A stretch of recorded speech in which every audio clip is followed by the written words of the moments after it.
Every product in this video is on IKEA's shelves right now. Real reviews, real lab tests, real complaints. These are the items buyers wish they'd walked past. Here's exactly what goes wrong with each one.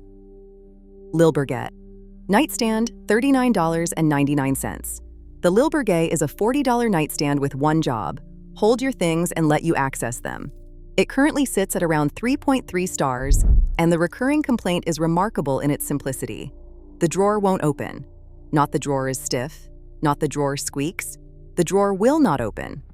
Owners describe runners that misalign during assembly, fronts that catch on the frame, and drawers that seize entirely after light use. A nightstand with a non-functional drawer is functionally a small table you paid extra for. The one moving part on the entire product is the part that doesn't move. Idanäs upholstered bed frame, $649 to $849. This is the expensive regret on the list. The Idanäs is a genuinely attractive upholstered bed frame, and it has one catastrophic weakness: the legs. Review pages going back years describe the same failure over and over: legs that snap off under normal use, with the metal screw breaking in half inside the leg, leaving one half stuck in the leg and the other half stuck in the frame. Owners report failures at 1 year, 2 years, 3 years, couples, single sleepers, people who hired professionals to assemble it. Same result. And here's the twist: there's no replacement part. IKEA's warranty window closes at 180 days, customer service points people to stores, and stores say they can't help. Buyers describe propping up an $800 bed with a stack of books. That's not a review. That's a cry for help. Morabo sleeper sofa, $1,899. At nearly $1,900, the Morabo sleeper is one of the most expensive things IKEA sells, and its sleeper variants sit at roughly 2.8 to 2.9 stars. The core complaint is firmness, and not the polite kind. Reviewers describe it as a wooden bench with upholstery, cushions like bricks, and a sofa you can't sit on for more than 15 minutes. Because the seat cushions flip over to become the mattress, the bed inherits every flaw of the seat. One owner spent another $200 on a mattress topper just to make it survivable. Others report the pull-out mechanism is virtually impossible to operate alone, and there are leg breakage complaints on top. Premium price, budget experience. Alskvärd. Ard bassinet with sleeping pad, $199. A bassinet is one product category where difficult and unstable assembly should be disqualifying. And yet here we are. The Alskvärd Ard sits at around 2.6 stars, one of the lowest ratings in IKEA's entire nursery range. Parents report an assembly process that fights them at every step, parts that don't align cleanly, and a finished product that doesn't feel as planted as a baby bed should. This is the one purchase in your life where you have zero tolerance for wobble, and the reviews are full of new parents standing over a half-built bassinet at 11 at night, wondering where it all went wrong. $200 for extra anxiety. Sleep-deprived parents deserve better. Tigerfink storage with compartments, $14.99. $15. Kids storage. How hard can it be? According to buyers, vary. The Tigerfink's assembly has been described in an actual review as a nightmare, which is a strong word for a box with compartments. The recurring issue is screws that won't tighten, threads that strip, holes that don't bite, and hardware that spins uselessly no matter how much force you apply. Owners describe re-drilling holes, substituting their own screws, or giving up and letting the unit lean gently against a wall forever. The product is meant to teach children organization. Instead, it teaches parents new vocabulary. For a company that built an empire on flat pack assembly, this is a surprisingly loose grip on the fundamentals. Liststerb console table. The Liststerb is an entryway console that trades on looking like real wood furniture. The problem is the word looking.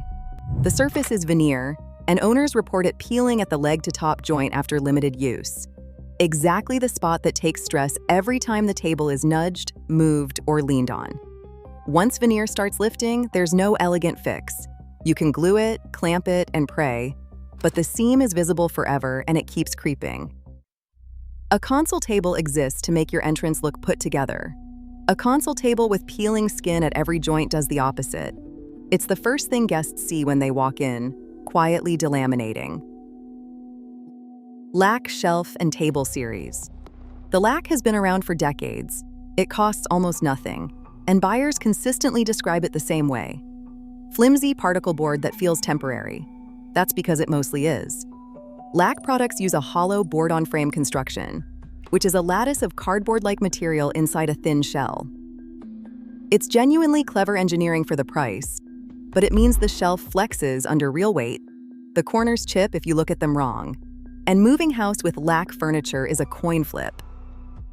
It's fine as a first apartment stopgap. The regret comes from people who expected furniture and received the strong suggestion of furniture. You're not buying a table. You're buying a table-shaped agreement that expires. Marcus Office Chair. The Marcus is IKEA's best-selling office chair, and to be fair, plenty of people love it. But it has one documented maddening flaw: the squeak. There's at least one well-publicized case of an owner with a persistent squeak that survived every fix, tightening, greasing, disassembly, reassembly, and was never resolved. If you've ever worked an 8-hour day on a chair that chirps every time you shift your weight, you understand why this makes the list. A squeak isn't a defect you can ignore. It's a defect that narrates your entire workday. For a chair you sit in 40 hours a week, mostly fine, occasionally maddening, is a real gamble. Mittzon Foldable Table. The Mittzon is part of IKEA's business line. Folding tables meant for offices, meeting rooms, and flexible workspaces, which makes its flaw particularly awkward. The laminate surface is thin, and it chips. Owners report visible edge damage and surface wear appearing quickly, which is a problem for a product whose whole purpose is being repeatedly folded, moved, stacked, and bumped through doorways. A folding table lives a hard life by design. Building one with a delicate surface is like making hiking boots out of suede. Businesses bought these expecting durable, utilitarian workhorses and got tables that look 5 years old after 5 months of normal use. Vatent kettle, $24.99. The Vatent is a stovetop kettle with a whistle, and the whistle is the entire value proposition. It's the feature that tells you the water is boiling so you don't have to stand there watching it. According to buyers, the whistle doesn't reliably do that. Owners report kettles that boil away in silence or whistle so faintly you'd need to be in the same room, facing the stove, actively concentrating, which defeats the point. A kettle that boils but doesn't announce it is just a pot with a lid and a fancier price tag. $25 for a notification system that doesn't notify. You'd get better alerts from the smoke alarm eventually. Tretta microwave. The Tretta is IKEA's portable microwave, aimed at small kitchens and studio setups. Australian Consumer Lab Choice tested it and rated it merely good, which in lab testing language is the polite way of saying unremarkable. The specific criticism is the manual controls, imprecise dials that make it genuinely difficult to set an exact time. On a microwave, that's not a minor quibble. The difference between 60 seconds and 90 seconds is the difference between dinner and a science experiment.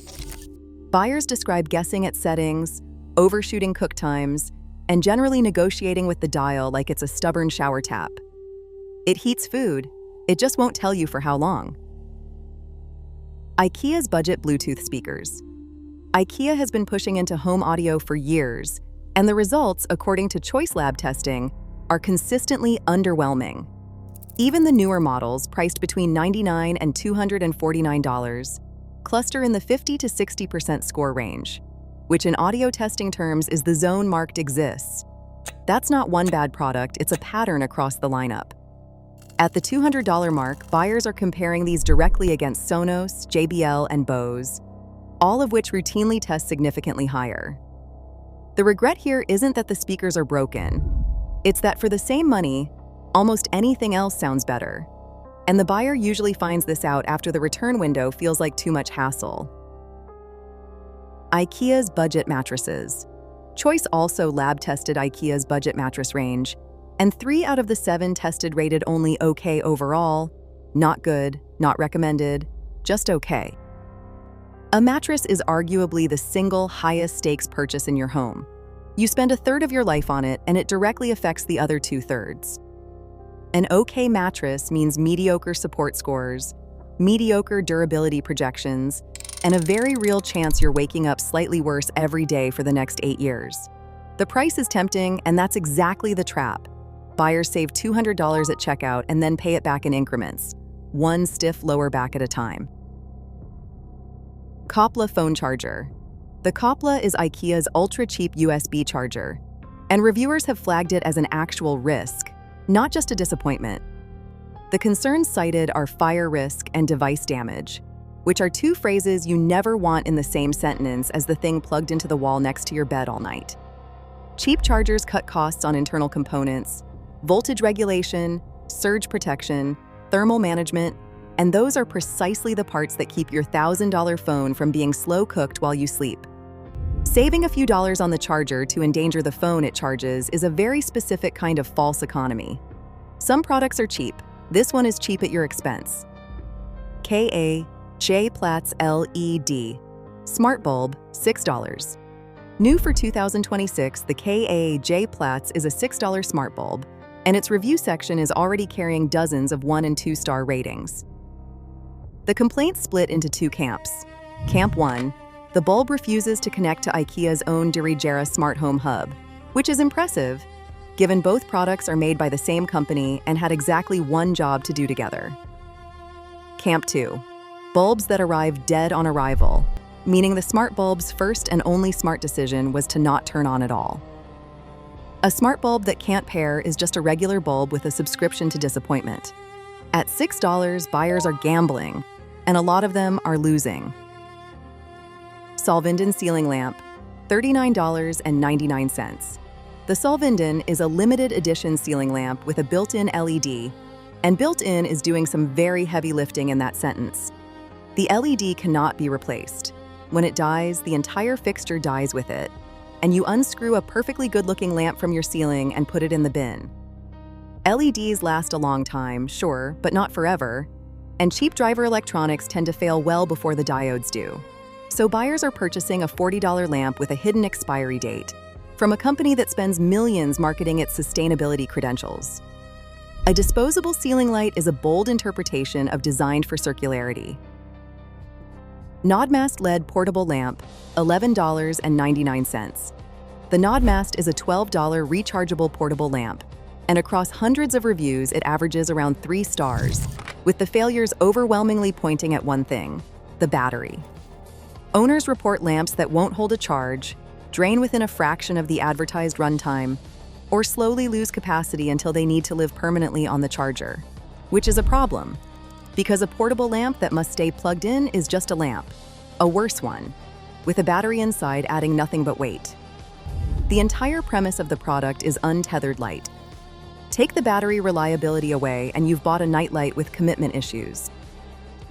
Solarvet solar lantern lights. The Solarvet string lanterns are outdoor solar lights, which means they need to survive two things: weather and darkness. Reviewers report they struggle with both. The nylon shades stain and turn gray in the rain. The one weather condition outdoor products are contractually obligated to handle. And the solar function, per owner reports, delivers as little as 30 minutes of light before dying, which means your garden ambiance switches off roughly around the time your guests find their seats. Solar lights that fear rain and can't outlast an appetizer are decorative in the most literal sense. They decorate during daylight, when nobody needs them, and retire for the evening. Outdoor interlocking. Deck tiles Runnen, style.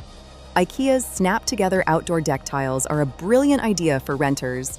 Instant decking, no tools, no landlord negotiations. The execution has a seasonal flaw. The plastic interlocking clips turn brittle in freezing weather and snap, and the tiles themselves warp with temperature swings. So the product works beautifully right up until winter, at which point your neat deck grid becomes a loose collection of warped squares held together by broken plastic teeth. Owners in colder climates describe lifting tiles in spring to find the connectors shattered underneath. An outdoor product that can't handle outdoor temperatures is a product with an asterisk the size of the packaging. Klippkaktus fridge. Drink holder, $9.99. ending on the gentlest regret of the list. The Klippkaktus is a new for 2026 fridge drink organizer, and most buyers actually like it. It does exactly what it says. The catch is capacity. Each unit holds 4 cans. 4. For one person, fine. For a household, a party, or anyone whose fridge sees actual use, 4 cans is a rounding error. And buyers quickly discover they need 2, 3, or 4 units to organize one shelf, which turns a $10 impulse buy into a $40 organizational system for beverages. It's not a bad product, it's a good product sold in a portion size designed to make you buy it again. Malm dresser. The Malm is one of IKEA's best-selling dressers of all time, and it's also one of the most controversial pieces of furniture the company has ever made. The problem is stability. The Malm has a long, well-documented history of tipping forward when it isn't anchored to the wall. And that history includes serious injuries to children. IKEA has run recalls, buyback programs, and awareness campaigns around it. And yet the dresser is still sold today with the same core requirement. It must be secured to a wall to be safe. The trouble is that huge numbers of buyers skip the anchoring step entirely, either because they rent or because they simply don't read the instructions. A dresser that's only safe when bolted to your house is a dresser a lot of buyers end up regretting. Hemnes 3-drawer dresser 2025 redesign. The Hemnes was supposed to be the answer to the Malm problem. The 2025 redesign added a built-in child lock mechanism that only allows one drawer to open at a time, which reduces tipping risk. Good idea on paper. In practice, owners report the mechanism is unreliable and sticky, with drawers that jam halfway, locks that engage when they shouldn't, and the occasional dresser that simply refuses to give you your socks. On top of that, the new drawers don't pull out as far as the previous version, so you lose usable storage space at the back of every drawer. IKEA fixed the safety problem by making the dresser slightly worse at being a dresser, and buyers noticed. Hemnes 8-drawer dresser. The bigger Hemnes has a different flaw, and this one is a booby trap hidden in the assembly instructions. The 8-drawer version is wide, heavy, and relies on a small center leveling foot underneath the middle of the frame to support all that weight. Miss that one step, 1 foot buried in a 50-step instruction booklet, and the dresser slowly sags in the middle over the following months. Owners report visible drooping within a year, drawers that no longer sit square, and a frame that's essentially folding under its own contents. The dresser doesn't warn you. It just quietly bends until one day your drawers stop closing, and by then it's far too late to fix. Songesand 3-drawer dresser, $119. The Songesand is IKEA's budget bedroom dresser, and it comes with a tip prevention mechanism baked into the design. The intent is safety.